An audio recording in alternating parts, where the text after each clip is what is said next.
Hospitalisé depuis quelques jours, ce détenu est diabétique. Une plaie sur son pied s'est infectée et demande une prise en charge médicale lourde.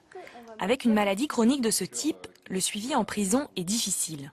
C'est très compliqué chez nous parce que vous savez, pour arriver à se faire ausculter par un docteur mais dans un hôpital, c'est tout un programme. Il faut attendre 6 mois. Alors en 6 mois, vous avez le temps de choper autre chose, malheureusement. Que là, ça a été vite fait. Ils m'ont transféré direct à l'hôpital. Aujourd'hui, ce détenu est hospitalisé dans une UHSI, une unité hospitalière sécurisée interrégionale. Ce service est au sein même de l'hôpital, même s'il y a un certain nombre de portes à franchir et de mesures de sécurité à respecter. Le trajet est rapide, la salle d'écho-doppler est à quelques minutes seulement de la chambre du patient. L'examen se déroule comme d'habitude, sous l'œil attentif du surveillant.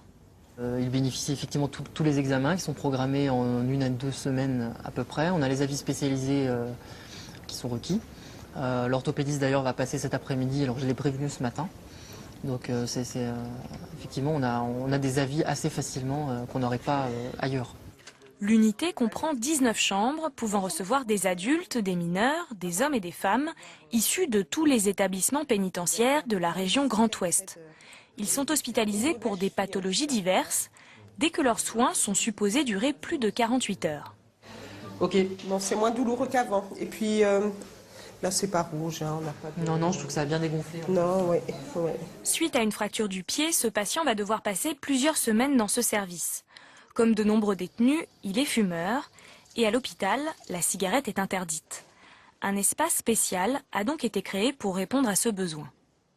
On s'est aperçu que 40% des annulations d'hospitalisation au sein de l'UHSI, c'est le fait que le patient ne pouvait pas fumer.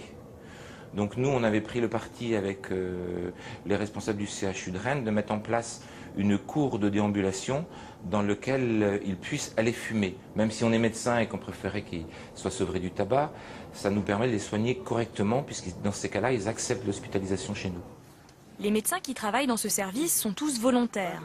De formation généraliste ou urgentiste, ils gèrent le suivi de tous les patients.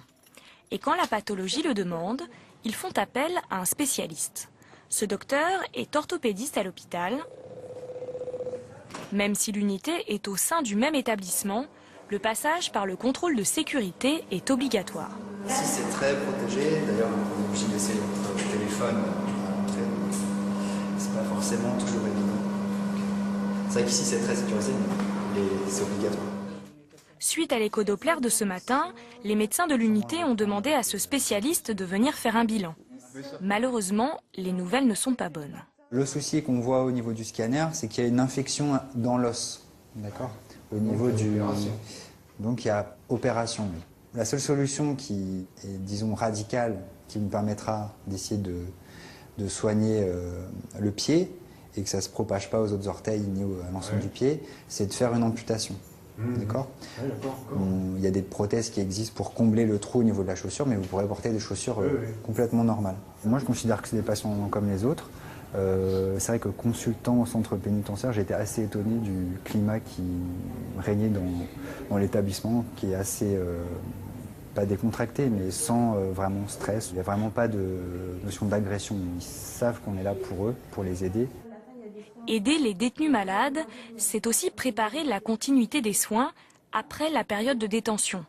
Cette jeune femme souffre de tuberculose. Sa libération est prévue dans 1 semaine environ.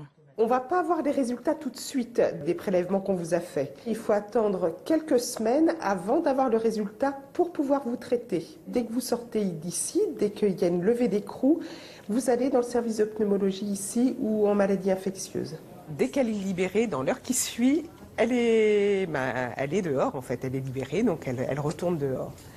Donc c'est à nous en fait d'anticiper un petit peu les choses et puis de lui trouver une porte de sortie à l'hôpital, de réserver un lit, ce qui n'est pas toujours simple. Depuis le 1er janvier, plus de 150 détenus ont été soignés dans ce service.